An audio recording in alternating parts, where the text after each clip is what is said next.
ஜமாத் இஸ்லாமியின் பல பரப்புரைகளை மாநில அளவில் செஞ்சுட்டு வந்திருக்கோம். பல வருடங்களாக ஒழுக்கம் சம்பந்தமா போன வருஷம் செஞ்சோம். அதுக்கு முன்னாடி பெண்மை போற்று ஒன்று பண்ணியிருந்தோம். இது போதை இல்லா தமிழகம் சமூகத்தின் ஒரு மிகப்பெரிய விஷ கிருமியாக பார்க்கப்படும் ஒரு விஷயம் அப்படின்னு சொன்னா போதையா தான் இருக்கு. அது ரொம்ப சின்ன பசங்கள்ல இருந்து வயது முதிர்ந்தவர்கள் வரைக்குமே அது காணப்படுகிறது. ஒரு 30-40 இயர்ஸ்க்கு பின்னாடி போனோம் அப்படின்னு சொன்னா ஒளிஞ்சிருந்து அந்த போதையெல்லாம் வாங்கிட்டு போவாங்க. பாட்டிலா ரொம்ப ஒளிஞ்சிருந்து அதை அருந்துவதே தனிமையில தான் அருந்துவாங்க. பெருசா நிறைய பேருக்கு காமிச்சுக்க மாட்டாங்க. ஆனா இந்த அளவு பார்த்தோம்னு சொன்னா ஸ்கூல்ஸுக்கு ஒரு 500 அடிக்குள்ளேயே டாஸ்மாக் அமைந்திருக்கும் அவல நிலையை நம்ம பார்க்கிறோம். அங்க இருந்து ஸ்கூல் முடிச்சுட்டு நேரா அந்த டாஸ்மாக்கு போகக்கூடிய பசங்களையுமே நம்ம பார்க்கிறோம். ஸோ இந்த அவல நிலையை தான் இந்த புத்தகத்துல நாம இன்னைக்கு இன்ஷால்லா பார்க்க போறோம். ஸோ முதல்ல ஒரு எளிமையான நடையில தான் இந்த புத்தகத்தை எழுதியிருக்காங்க டாக்டர் மொஹிதீன் சார் அவர்கள். என்ன சொல்லியிருக்காங்கன்னு முதல்ல பார்த்துருவோம். ஆரம்பத்திலே போதை அப்படின்னா என்ன? அது ஒரு அடிக்ஷன்.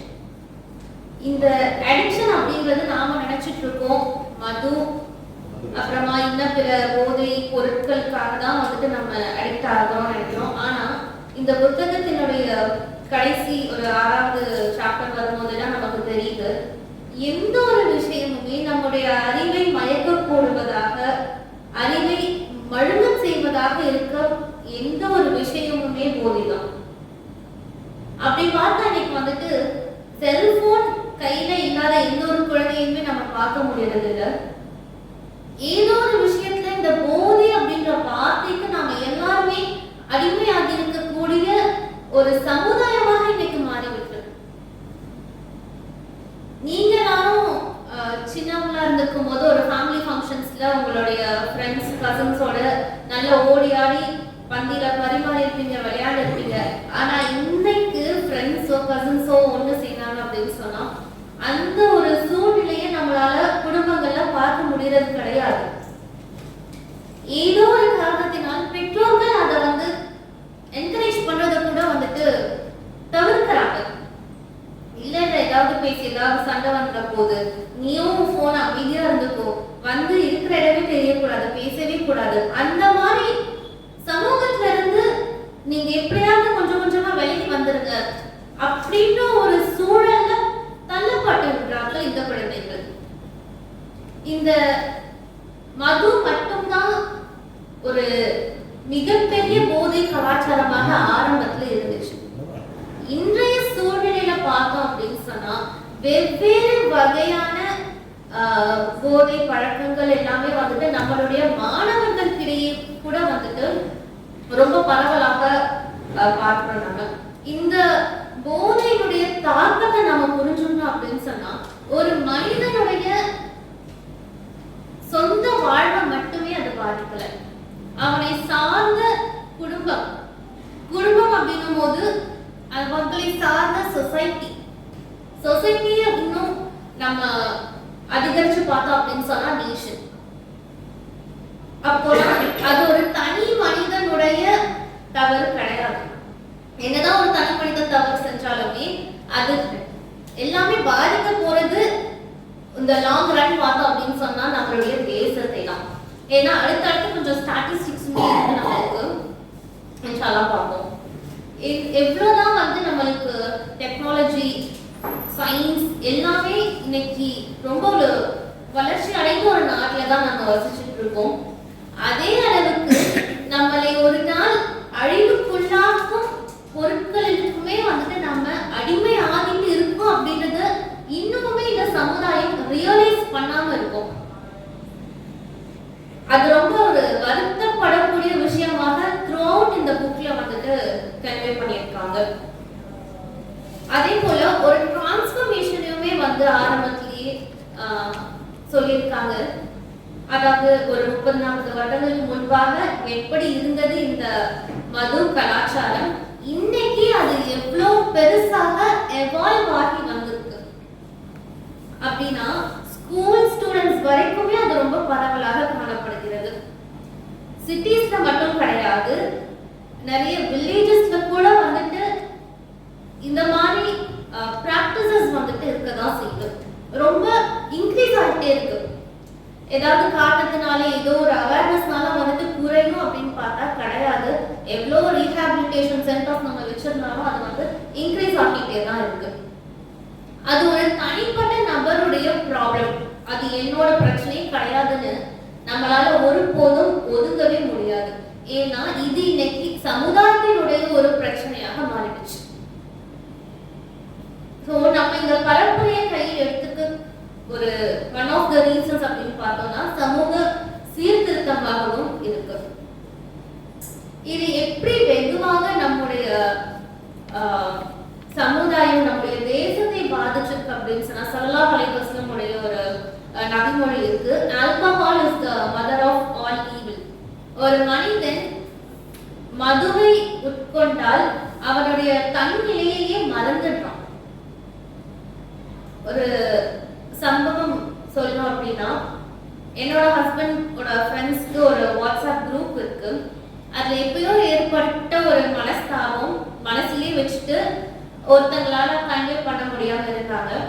ஒரு நாள் வந்து அந்த குரூப்ல நிறைய வாய்ஸ் மெசேஜ் நிறைய வந்துட்டே இருக்கு. அதெல்லாம் ப்ளே பண்ணி கேட்டா ஒரு நபர் வந்துட்டு பேசுறது வந்து தெரியுது அவங்க ஒரு நிதானமான நிலையில இல்ல அப்படின்னு சொல்லிட்டு. அது ஒரு பெரிய கான்வர்சேஷன் நிறைய பேருக்கிடையே போச்சு. அதுக்கப்புறமா ஒரு 2 நாள் கழிச்சு அன்னைக்கு ஈவினிங் தெரிய வந்து அவங்க வந்து நல்லா ஆல்கஹால் கன்சியூம் பண்ணியிருக்காங்க. அதுக்கப்புறமா ஒரு ஃபோன் கால் அந்த நபர் கிட்ட சாரி சொல்லி, இல்ல நான் நிதானத்துல இல்ல, அதனால வந்து நான் இந்த மாதிரி பேசிட்டேன் அப்படின்னு சொல்லிட்டு. ஸோ முதல்ல நமக்கு என்ன தெரிய வருதுன்னு சொன்னா, உங்களால ஒரு உண்மையை பேச முடியல, ஒரு நிலையில நல்ல நிலையில இருக்கும்போது பேச முடியல அப்படின்னு சொன்னா அவர்கள் எடுக்கும் ஆயுதம் இந்த போதை. இன்னொரு ஆஸ்பெக்டுமே நம்ம பார்க்கணும். அதை உட்கொண்டால் என்னை மறந்து நான் என்ன வேணாலும் செய்வேன். நம்மளுக்கு வந்து நம்ம கண் முன்னாடி என்னுடைய சகோதரி இருக்காளா, என்னுடைய மனைவி இருக்காளா தெரியாத வித்தியாசத்துல நாம நிற்கக்கூடிய ஆண்களை பார்க்கிறோம். எத்தனையோ செய்திகள் வந்துட்டு இந்த அளவுலையும் வந்துட்டு டெய்லி மினிமம் ஒரு நியூஸ் ஆச்சுன்னா ஒரு உமன் அபியூஸ் பண்ற நியூஸ் பண்றது. இது எல்லாத்துக்குமே என்ன காரணம் அப்படின்னு பார்த்தோம்னு சொன்னா மதுவாக தான் இருக்கிறது.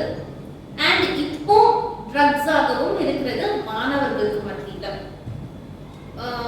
ரீசெண்டா இந்த மல்டிநேஷனல் கார்பரேஷன்ஸ் ஒரு 20 இயர்ஸ் பேக் வந்தப்போ, குளோபலைசேஷன் எல்லாம் இந்த 1990s ஆனப்போ நம்மளுக்கு கார்ப்பரேட் கல்ச்சர் அப்படின்ற ஒரு டேர்ம் நம்ம எல்லாருக்கும் இன்ட்ரடியூஸ் ஆச்சு. அந்த கார்ப்பரேட் கல்ச்சர் என்ன பண்ணுவாங்கன்னா, ஒரு வாரம் ஒரு பார்ட்டிக்கு போறதோ இல்ல மந்த்லி ஒன்ஸ் ஒரு பார்ட்டி எல்லா டீமும் சேர்த்து பண்றதோ இருக்கும். அதுல போதை இல்லாம எந்த ஒரு நிகழ்ச்சியுமே அவங்க நடக்கிறது கிடையாது. எல்லா சமூக மக்களுமே வந்துட்டு ஜஸ்ட் நான் போய் உட்காரதானே போறேன் அப்படின்ற ஒரு மைண்ட் செட்டுக்கு வந்துட்டாங்க. அது இல்லாம ரொம்ப நல்லா இருக்கிற பசங்க கூட வந்துட்டு அந்த பார்ட்டிஸ் அந்த பீப்புளோட கலந்து அவங்களுமே அந்த போதைக்கு அடிமையாகி விடுறாங்க. இந்த மதுவானது வந்து குளோபலி உலகத்திலேயே வந்துட்டு எப்படி பார்க்கப்படுதுன்னா, ஃபர்ஸ்ட் கொண்டாட்டத்தின் ஒரு அடையாளம். எந்த ஒரு நான் முஸ்லிம்ஸ் மட்டும் நம்ம சொல்லிட முடியாது. அனைவருமே சமூகத்துல இருக்கிற எல்லாருமே வந்துட்டு ஒரு எந்த ஒரு கொண்டாட்டம் அப்படின்னு சொல்லிட்டாலும் கண்டிப்பாக அவங்க போன் பண்ணி கேட்கறது ஆல்கோஹால் எல்லாம் ரெடியா இருக்கா. சில கிராமங்கள் எல்லாம் பார்த்தோம்னா அவங்க தனியா வந்துட்டு அவங்களோட ரிலேட்டிவ்ஸை கூப்பிடுறதுக்கு ஆல்கோஹாலுக்கு தனியா காசு கொடுத்துருவாங்க. அப்பதான் காசு அதுக்காக கொடுத்தாதான் வந்து அவங்க வீட்டு நிகழ்ச்சிக்கே வராங்க. இந்த ஒரு அவல நிலை தான் வந்துட்டு இந்த சமுதாயத்தை நம்ம பார்த்துட்டு இருக்கோம். அதை கன்சியூம் பண்றதுனால என்ன டேமேஜ் வந்து நடக்குது? ஃபர்ஸ்ட் ஆஃப் ஆல் ஒரு செல்ஃப் டேமேஜ், நிதானமான நிலை போயிடும், ப்ராப்பராக சிந்திக்க முடியாது, ப்ராப்பராக பேச முடியாது, உணர்ச்சிகளை கட்டுப்படுத்த முடியாது, உணர்ச்சி வசம் அடைகிறது, நிறைய நெகட்டிவான சிச்சுவேஷன்ஸ்குள்ள அவர்கள் தள்ளிவிடுகிறார்கள். சம்டைம்ஸ் வந்து கொஞ்சம் ஆல்கஹால், நான் அதை ஃபுல்லா பழகி ஃபுல்லா அடிமை ஆகாம just a little bit of alcohol மட்டும் நான் எடுத்துக்கிறேன் அப்படின்னு சொன்னா நம்மளுக்கு எந்த விதமான ஒரு ப்ராப்பரான ரிசர்ச்சுமே கிடையாது. அது வந்துட்டு சரி அப்படின்னு சொல்லிட்டு ஒரு லிட்டில் கொஞ்சோண்டு ஆல்கஹால் எடுக்கிறது வந்துட்டு சரி அப்படின்ற மாதிரி நிறைய ரிசர்ச்சஸ் இருந்தாலுமே அதை இந்த அளவில் அந்த ரிசர்ச்சஸ் எல்லாமே வேலிட் இல்ல, இன்வாலிட்னு ப்ரூவ் பண்ணிருக்காங்க. ஏன்னா ஒரு ரிசர்ச் பண்றதுக்கு நிறைய காரணிகள் இருக்கும், நிறைய வேரியபிள்ஸ் அப்படின்னு சொல்லுவாங்க ரிசர்ச் டர்ம்ஸ்ல. ஒரு வேரியபிளும் வச்சுதான் வந்துட்டு ரிசர்ச் பண்ணுவாங்க. ஸோ 2000 அந்த வேரியபிள் வந்து கரெக்டா இருந்திருக்கும், ஆனா 2025 அது தவறாக இருந்திருக்கும். ஸோ அந்த ரிசர்ச்சஸுமே வந்துட்டு கேன்சல் பண்ணியிருக்காங்க. ஓகே, இது வரைக்கும் ஆல்கஹால் பார்த்தோம். ஆல்கஹால் மட்டும் தானே கிடையாது, புகையிலை, சிகரெட், பீடி இதெல்லாமே வந்துட்டு தெருவு இருக்கிற சின்ன சின்ன பெட்டி கடையில கூட வந்துட்டு சர்வசாதாரணமாக மாணவர்களே வாங்கி கொண்டு போறதை நம்ம பார்க்கிறோம். சில நேரம் என்னோட ஃப்ரெண்ட் எல்லாம் வந்துட்டு அவளுடைய தந்தைக்கே வாங்கிட்டு போயிருக்கா. அவ்வளோ வெக்கப்பட்டு கூனி குறுகி ஒரு ரொம்ப சின்ன வயசு, ஒரு 5th 6th ஸ்டாண்டர்ட் தான் இருக்கும். அப்படின்னா அப்பதான் வந்து இந்த விஷயத்துக்கெல்லாம் ஒரு இன்ட்ரோடக்ஷன் வரும் நம்மளுக்கு. அந்த ஒரு சின்ன வயதுல ஒரு தகப்பன் செய்யும் அந்த தவறு அவ்வளோ ஒரு பாதிப்பை வந்து அந்த பெண்ணுக்கு ஏற்படுத்துச்சு. சமூகத்தில் நடக்கும் விளைவுகள், நம்மளால வந்து இந்த சமூக அந்தஸ்து இருக்கு இல்லையா, 2 கேட்டகரி ஆஃப் மக்களை வந்துட்டு நான் பார்த்திருக்கேன். ஒண்ணு வந்து நல்ல ஒரு வசதி உள்ள மக்கள் வந்துட்டு அவங்க அந்த மது பழக்கங்களுக்கு பிற போதை பழக்கங்களுக்கு ஆளாகி அவங்க செல்லும் இடங்கள் வேறாக இருக்கும். இதே ஒரு தாழ்த்தப்பட்ட பீப்புள் வந்து போறாங்கன்னா அவங்க போகக்கூடிய இடங்கள் வந்துட்டு வேறையாக இருக்கும். ஸோ அங்கே வந்து there is a difference of class. அவங்க குடிச்சிட்டாங்கன்னா அப்படியே வீட்டுல அமைதியா இருந்துட்டாங்க. ஆனா எல்லாருமே அந்த மாதிரி ஃபாலோ பண்றாங்கன்னா கிடையாது. இதனால என்ன பிரச்சனை வருதுன்னு சொன்னா, ஃபர்ஸ்ட் ஆஃப் ஆல் குடும்பம், மனைவி நல்லா அடி வாங்குவாங்க, பிள்ளைகள் இன்னும் நல்லா அடி வாங்குவாங்க, ஸ்கூலுக்கு போக முடியாது, வெளியே நெய்பர்ஸ் கிட்ட வந்து பேச முடியாது, அவங்கள பார்த்தாலே மற்ற நெய்பர்ஸ் எல்லாம் வந்து ஒதுக்கக்கூடிய ஒரு பார்வை தான் பார்ப்பாங்க. ஸோ ஃபேமிலியில இருக்க ஸ்டேட்டஸே வந்துட்டு போயிடுது நம்மளுக்கு.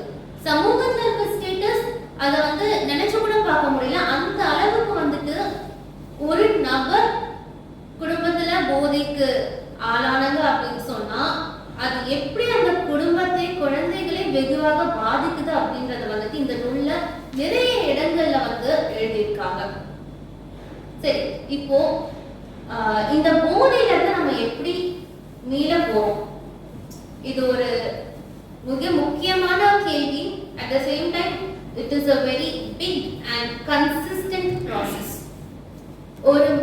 ஒரு நபரை வந்து நம்ம இந்த போதையில இருந்து அடிமையாக இருக்காங்க, அவங்களை வெளியே எடுக்கிறோம் அப்படின்னு சொன்னா நிச்சயமாக அது மினிமம் குறைஞ்சபட்சம் 1 வருடம் காலமாச்சும் எடுத்துரும்.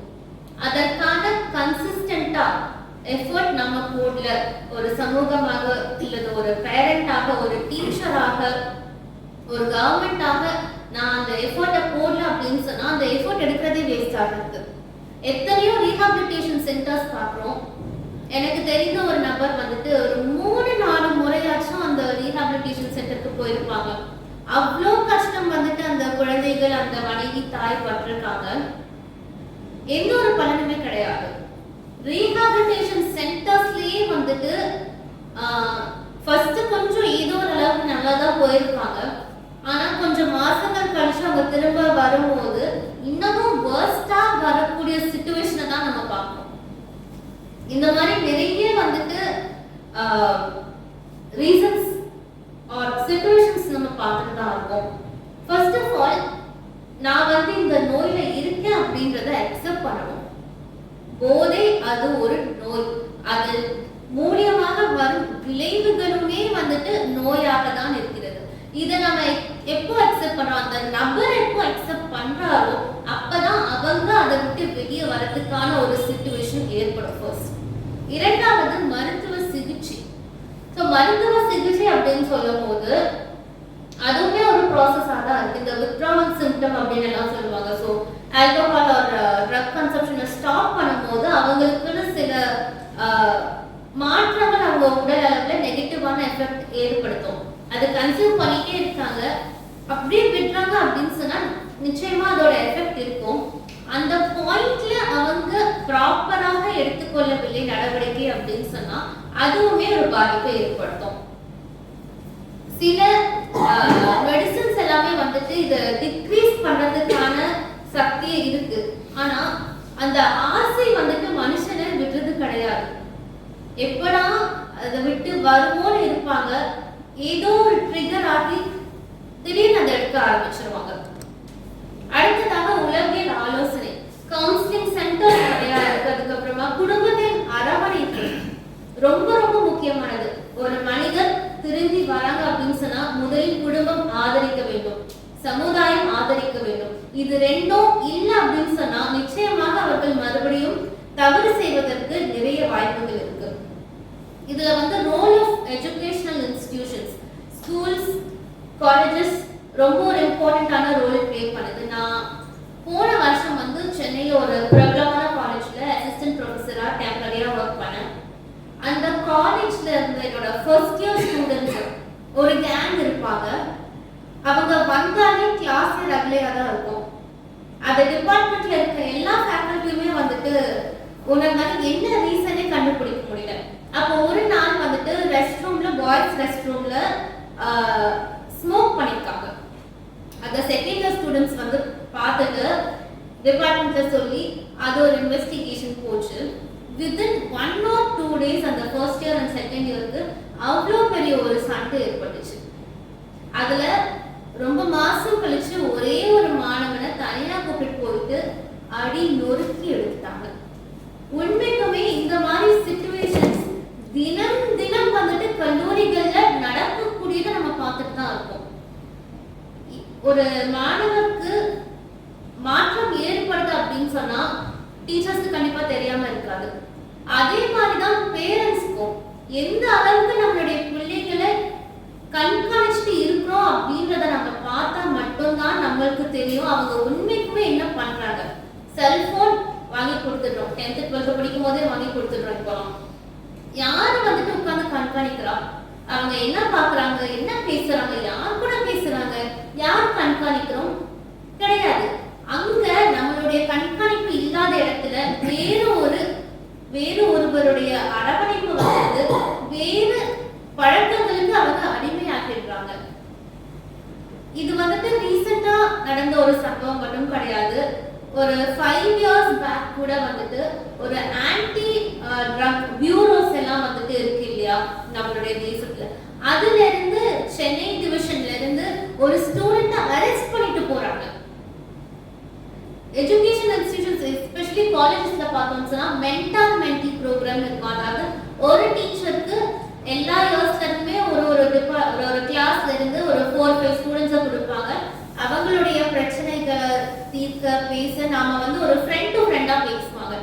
ஸோ அதை வந்து நம்ம அமல்படுத்தும் போது நிறைய அவங்கள ஸ்டூடெண்ட்ஸை பத்தி தெரிஞ்சுக்கிற வாய்ப்பு நம்மளுக்கு கிடைக்கும். ஸோ அந்த மென்டர் மென்டியோடைய ஒரு ஒன் ஆஃப் த அப்ஜெக்டிவ்ஸே அதுவாக தான் இருக்கும்.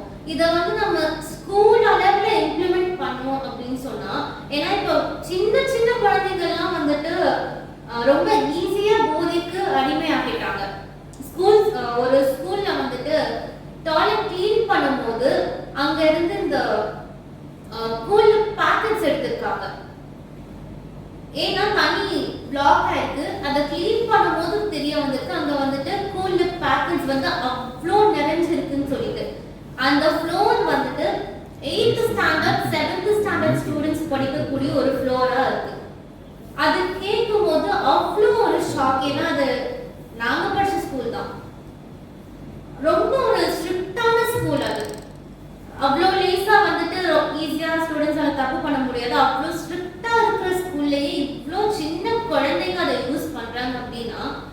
எவ்வளவோ மாணவர்களை நம்ம பார்க்கிறோம், நேர ஸ்கூல் யூனிஃபார்மோடயே வந்துட்டு டாஸ்மாக் ஷாப்ஸ்ல போய் நிக்கிறாங்க, பாரோட வாசலெல்லாம் வந்து நிக்கதான் செய்யறாங்க.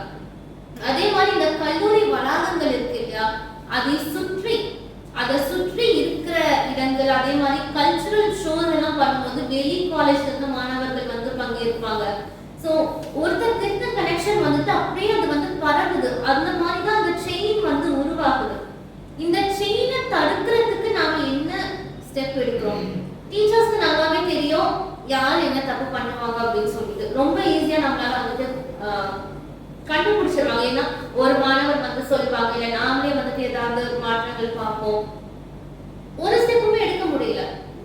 அவங்க ஏதாவது பிரச்சனை பண்ணிடுவாங்க, அவங்க நம்ம மேலே திருப்பி விட்டுருவாங்க, இல்ல வேணாம் அந்த பக்கமே போயிடக்கூடாது அப்படின்னு அதை பார்த்து சீனியர் ஸ்டாஃப் எல்லாம் இதுக்கும் நமக்கு சம்மந்தமே இல்லைன்னு தள்ளி இருக்கிற நிலையை கூட வந்துட்டு பார்த்திருக்கோம்.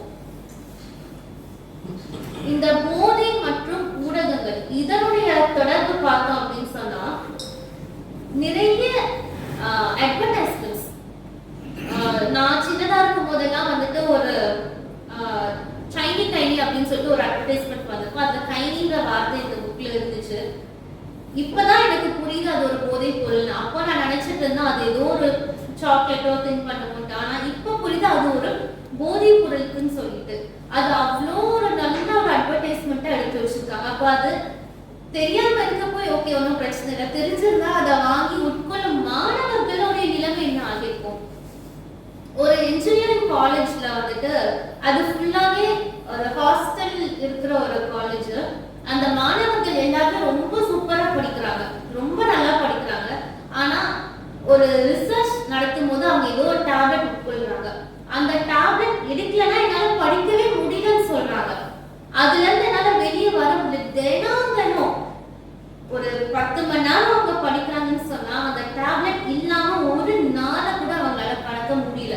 இது வந்து ஒரு ரீசெண்டா எடுத்த ஒரு ரிசர்ச். இந்த புக்கை படிக்க ஆரம்பிக்கிறதுக்கு முன்னாடி சில ரிசர்ச் பேப்பர்ஸ் வந்துட்டு தேடினேன். என்ன சப்ஸ்டன்சஸ் யூஸ் பண்றாங்க, எவ்வளவு பரவலாக இருக்கு அப்படின்னு சொல்லிட்டு. ஆனா சரியான ஒரு ரிசல்ட் எனக்கு கிடைக்கல.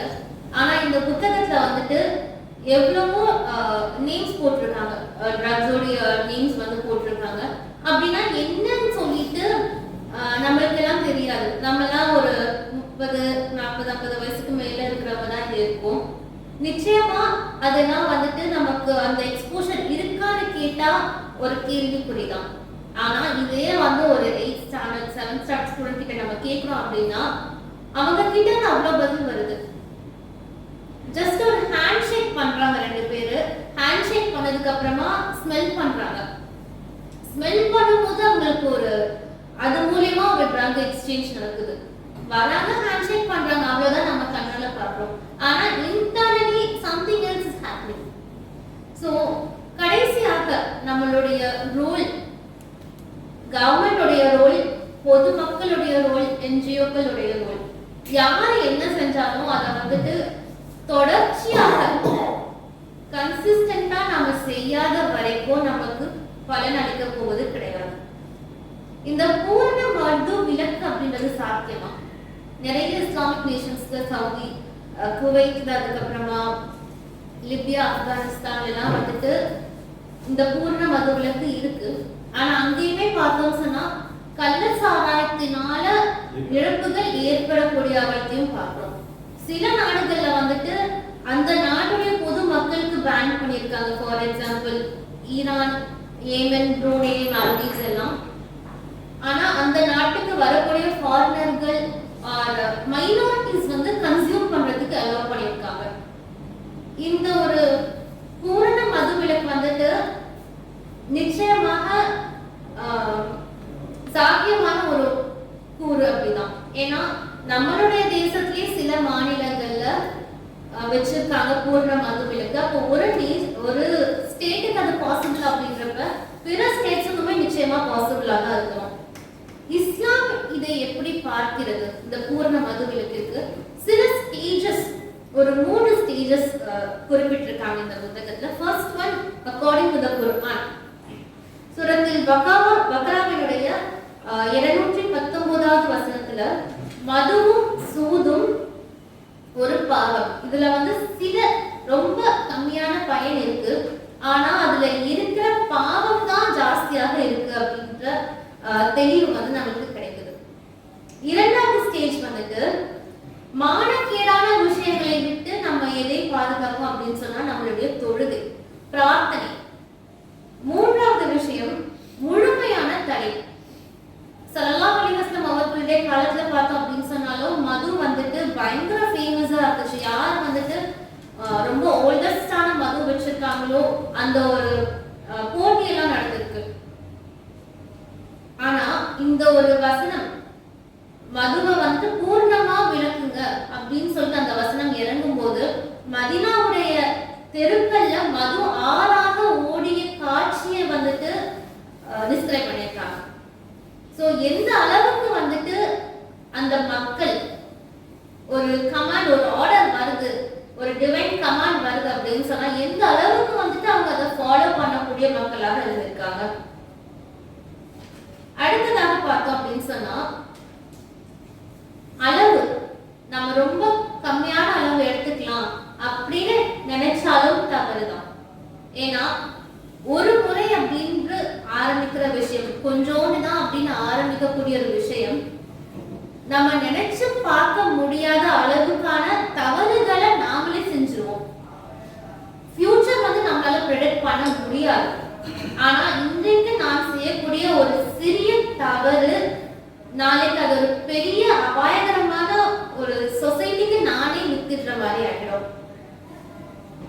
ஒரு ஹதீஸ்ல வந்துட்டு 10 கேட்டகரி ஆஃப் பீப்புளை வந்துட்டு மென்ஷன் பண்ணியிருக்காங்க. அதாவது போதைப் பொருட்களை வாங்குபவர்கள், விற்பவர்கள், உற்பத்தி செய்பவர்கள், அதை தூக்கிட்டு போறவங்க, அதுக்காக பே பண்றவங்க, அதை கன்சியூம் பண்றவங்க அப்படின்னு சொல்லிட்டு ஒரு 10 கேட்டகரி ஆஃப் பீப்புள்.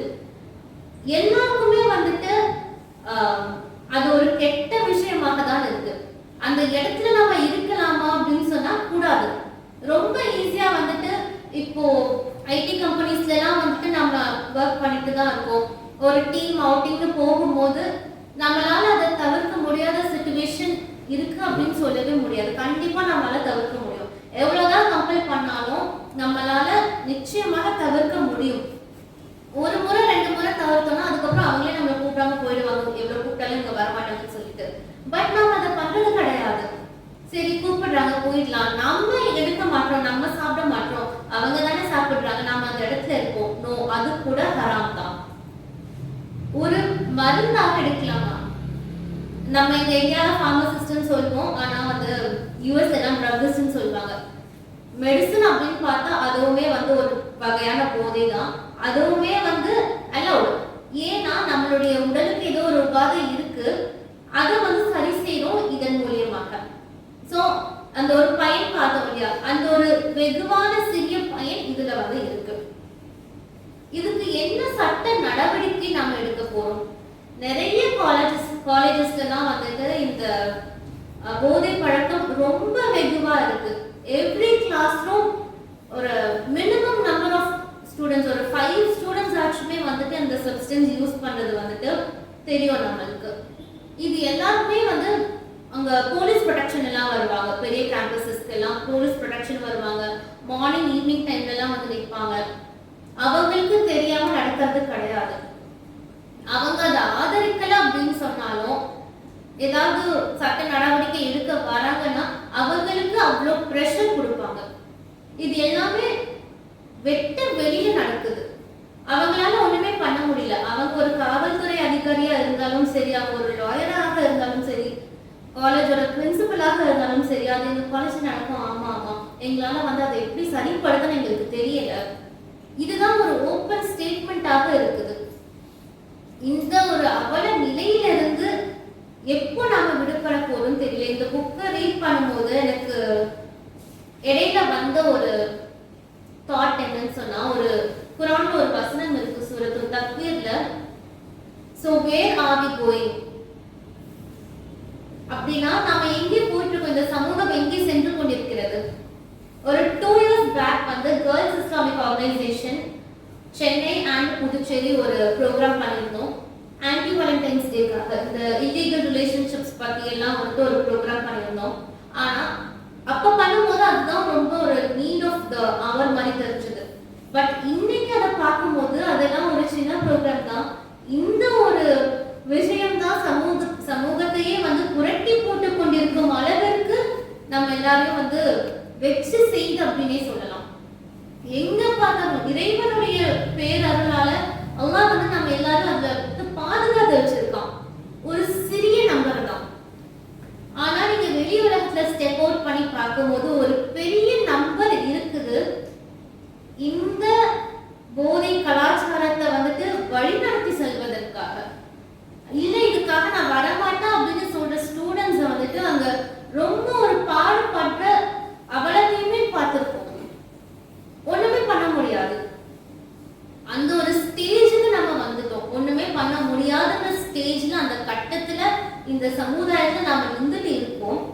எப்படி வெளியே வர போகிறோம்? எப்போ நாம சரியான ரூல்ஸ் அண்ட் ரெகுலேஷன்ஸ் ஃபாலோ பண்ணி என்னுடைய வேலையை ஒரு தாயாகவோ இல்ல சமூகத்தினுடைய ஒரு அங்கமாகவோ நான் எப்போ என்னுடைய வேலையை சரியாக ஒரு பயம் இல்லாம தெளிவாக செய்யறேனோ அப்போதான் இந்த ஒரு போதை கலாச்சாரம் வந்துட்டு படிப்படியாக குறைய ஆரம்பிக்கும். ஓவர் நைட்ல அவன் வந்துட்டு மதுவை தடை செய்யல, படிப்படியாக வந்து குறைச்சு கொண்டு வந்தான். இதுவுமே அந்த மாதிரிதான். நம்மளால ஓவர் நைட்ல ஒரு சேஞ்ச் கொண்டுட்டு வர முடியாது. அது வந்துட்டு அக்செப்ட் பண்ணக்கூடிய ஒரு விஷயமா இருக்கு. ஆனா நம்ம அதை தொடர்ச்சியாக கையாளும் போது எந்த ஒரு விஷயமுமே அசாத்தியமான ஒரு விஷயமாக இருக்காது. இந்த ஒரு சமூகத்துல எப்படி இந்த மாற்றத்தை நாம ஏற்படுத்த போறோம் அப்படின்ற ஒரு அச்சத்தோட இந்த புக்கை வந்துட்டு படிச்சு முடிச்சேன். நானு கொஞ்ச நேரத்திலேயே வந்துட்டு ஒரு கிளாரிட்டி, இதை நாம இப்போ பண்ணல அப்படின்னு சொன்னோம். எப்பயும் பண்ணிருக்க வேண்டிய ஒரு விஷயம். லுத்ஃபுல்லா சார் பேசும்போது சொன்னாங்க, இதை வந்து நம்ம ஒரு 15-20 இயர்ஸ் பேக் செய்திருக்கக்கூடிய ஒரு பரப்புரையை இவ்வளவு லேட்டா செய்யறோம். நாம இப்ப விட்டுட்டா கூட, இந்த நேரத்துல விட்டுட்டா கூட நம்மளுடைய சகோதர சகோதரிகள் எங்க போவாங்க, எந்த நிலையில போய் நிற்பாங்க அப்படின்னு நம்மளுக்கு தெரியாது. So it is high time that we have to act as a society for the society. இல்ல அப்படின்னு சொன்னா யாரு எந்த இடத்துக்கு போவாங்க, யாரு என்ன பண்றாங்க அப்படின்ற ஒரு விழிப்புணர்வு கூட நம்மளுக்கு இருக்காது.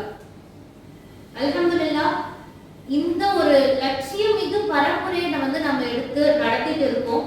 அதற்காக நாம் அனைவருமே வந்து கடமைப்பட்டிருக்கிறோம். என்ன செய்ய வேண்டும், என்ன செயல்கள் பண்ணணும் அப்படின்னு சொல்லிட்டு இத்தோட என்னுடைய உரையை முடித்துக் கொள்கிறேன். அல்ஹம்துலில்லாஹ். ஜஸாக்கல்லாஹ். அஸ்ஸலாமு அலைக்கும் வரஹ்மத்துல்லாஹி வபரகாத்துஹு.